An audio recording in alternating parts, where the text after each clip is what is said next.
Chapter 5.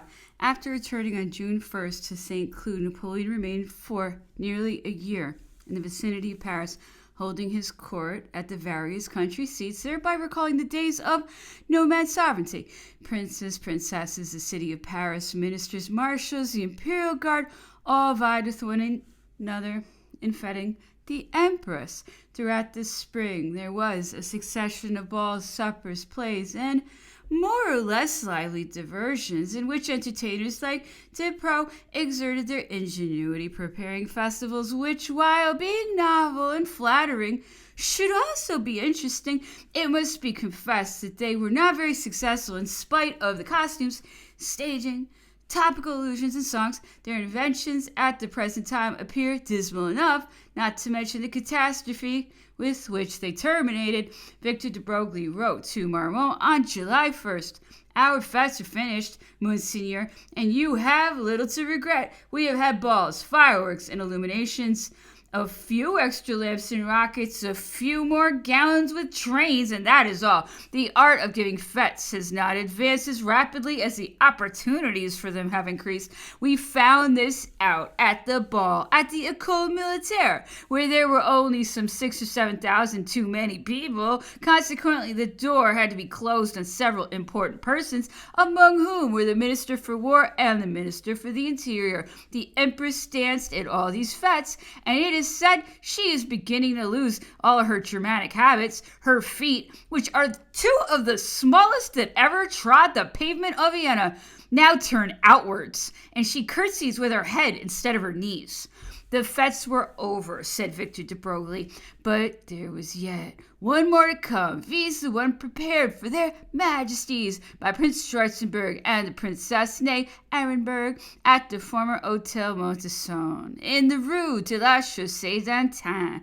A large wooden ballroom had been constructed over the garden, which was connected with the house by a gallery, also made of wood. The ceilings were of tarpaulin covered with varnished paper. The floors had been raised to the level of the rooms by scaffolding. An enormous chandelier in the center and sconces upon the walls were designed to shed a flood of light like sunshine. The hangings consisted of thin materials draped on the walls or suspended as curtains. The fête included a band of wind instruments, which was to perform in the cour d'honneur until the arrival of their majesties. According to the program, the emperor and empress were to pass through the concert hall into the garden, pausing in front of the temple of Apollo, where the muses would sing a chorus. From there, they would proceed to the Allée de la Cascade, to the subterranean grotto, where orchestral music would be performed. Thence to the Vine Bower, adorned with monograms, garlands, and mirrors, having a large buffet at the farther end. There was to be a concert of French and German music with solos on a new instrument, the harmonica. Next, they would come to the Temple of Fame, where they would sit on a dais to the blare of trumpets, the singing of choirs, and the diffusing of perfumes, till finally their majesties would arrive at the imperial pavilion, from the platform of which they were to witness a fête de château and the ballet champêtre staged like the gardens at the Luxembourg, to be followed by fireworks. After that, they were to return to the great hall and proceed to the ballroom. Madame de Luce, who accompanied the apprentice, the Empress, and sat behind her, noticed that Prince Eugène was whispering to the Emperor. One of the draperies in the ballroom had just caught fire, so the Emperor rose, and having taken the arm of the Empress as if he intended to walk about the hall, went out by the first door. Madame de Luce followed by a small exit behind the throne. In an instant, all was in flames. It seemed extraordinary that so few people were killed. There must have been a mad rush, but of this the less said the better.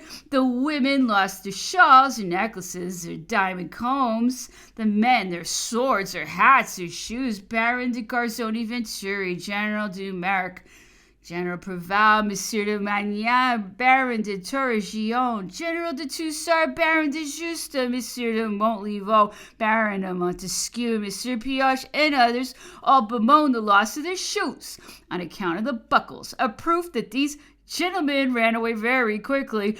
Princess Schwarzenberg, who was crushed by the great luster, lost 973 diamonds, weighing 269 carats, Prince Kuratine, the Russian ambassador, lost a diamond sword mount, part of a diamond epaulette, a diamond loop from his hat, a diamond garter buckle, and a large diamond on a square snuff box with a portrait of the Emperor of Austria. It fell to the floor and the stones dropped out. Princess Schwarzenberg was one of the first victims, but there were many others.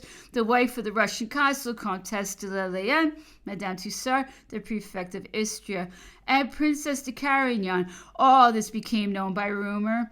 Without imposing silence, great discretion was observed. This catastrophe, like that in the Place Louis the 15th, during the fireworks for the Dauphin's marriage, pretended disaster. The Empress, from whom it was impossible to conceal the death of Princess Schwarzenberg, was deeply moved.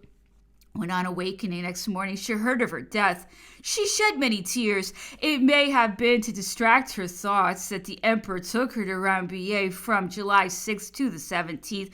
There they stayed in semi-state. The Emperor was in good spirits. He amused himself by playing rounders, and although already stout, he still ran easily enough. In one of these games, he fell twice, for as he rushed forward to seize his opponent, the Grand Marechal, who eluded him each time, the Emperor twice rolled on the sand 4 paces away from him. There were other delightful sports, Marie-Louise wrote. We celebrated the fete of my brother-in-law, Camille Borghese, whom we tease almost as much as Prince Antoine de Saxe. I made all my ladies give him a bouquet of nettles. I gave him a watch which plays tunes, and at night they put a hard brush among his sheets, with the result that with a very woeful face he paid me an early visit this morning at 8 o'clock. On the 17th, their majesties returned to St. Cloud, where their life resumed its ordinary course, but only for a short time, for on August 2nd, they were installed at the Trianon. From there, the Empress wrote to Madame de Lucy, I had no time yesterday to give you my commissions, so I'm writing to send you them. Will you kindly tell the Chenia embroideress that from tomorrow, I will take my lesson every day from 1 o'clock to 2 and my drawing lesson from 3 to 4. I beg you also to bring me a catalog of Lenormand's books. The Empress says there's no objection to the tradesmen coming here, provided I do not see them. I beg you to pay Isabey for the 2 portraits and order one from him in the same costume of the size enclosed. Nito might frame it in a gold border with little colored stones, which mean, Louise, I love you. Louise should be in larger stones, and the other 2 words smaller. I would like them to do this as quickly as possible so that I may be able to give it as a present in about a fortnight. Please excuse my urgency. The real Marie-Louise of the moment is expressed in that letter. Her taste for methodical planning of small occupations, her attention to economy, above all her affection for Napoleon, for whom she intended this portrait, which was to be placed upon his inkstand. The Emperor must not be able to write a line without beholding his wife, without reading again the vow he made her. It was an obsession, but should we not put to her credit this wish to be recalled to his thought, to be constantly near him, to caress him by the continual gift of her presence? We must certainly admit that this woman either displayed sincere feeling or was playing an infamous comedy.